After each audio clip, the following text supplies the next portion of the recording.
What had happened was so emotionally incomprehensible that it took logic in order to begin to comprehend it.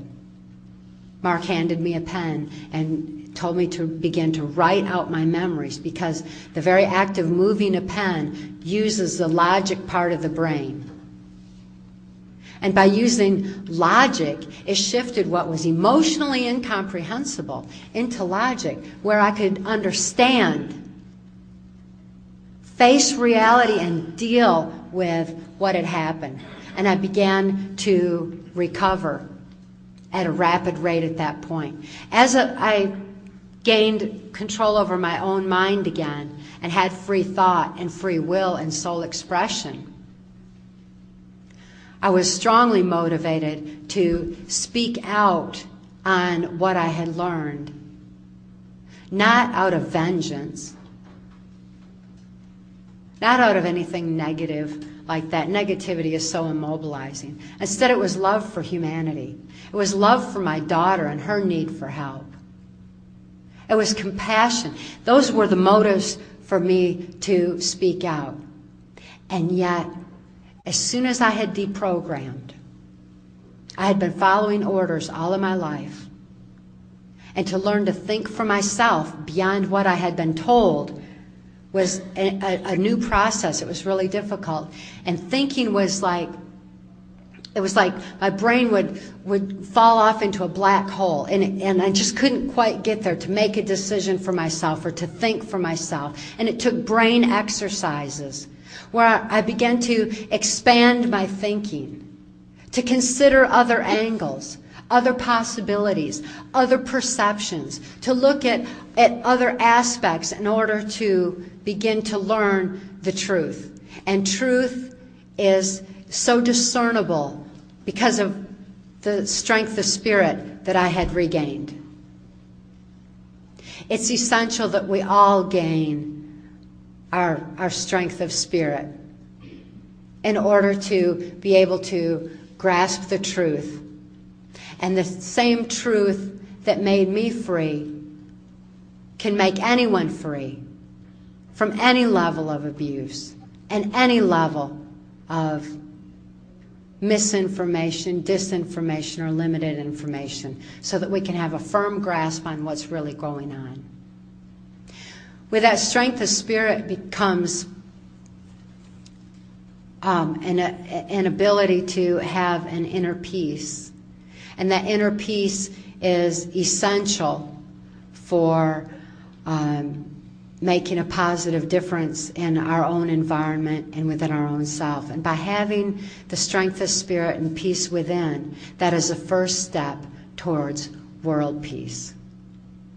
How can we have world peace if we don't have any peace within?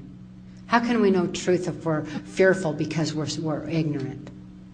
We've got to be able to learn to have our strength of spirit, to trust in the power of love, to grasp the truth, and realize that indeed it is truth that makes us free. So please, I encourage each and every one of you to go out into your own areas of life and among those that you love in your own families, and raise that awareness and give them that thread of truth, and give it with love, because love is the most powerful force in the universe, and it empowers people to have the strength of spirit to stand and make a positive difference for all of us. We need it today. Thank you.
What I was going to say though is that I think two people in history have illustrated very well who these elite are, and two of them being Benjamin Friedman and Jack Bernstein.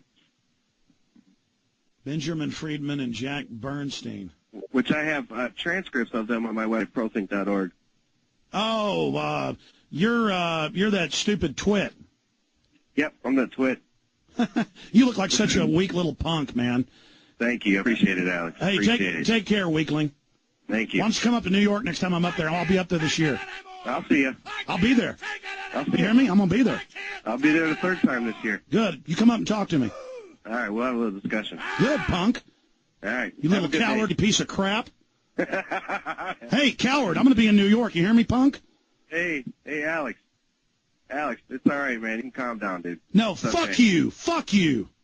No, it's this okay, is the Alex. real radio show, punk. You just go ahead and come up there, you little cowardly soft twit. Fuck you. No, it's this okay, is the Alex. real radio show, punk. You just go ahead and come up there, you little cowardly soft twit. I dare you to come up to me in New York, you little punk. You little weak punk. Hey, you're a coward, and you're not going to be there, you little punk. Let him go. I bet you I will. Okay, punk, I'll see you there.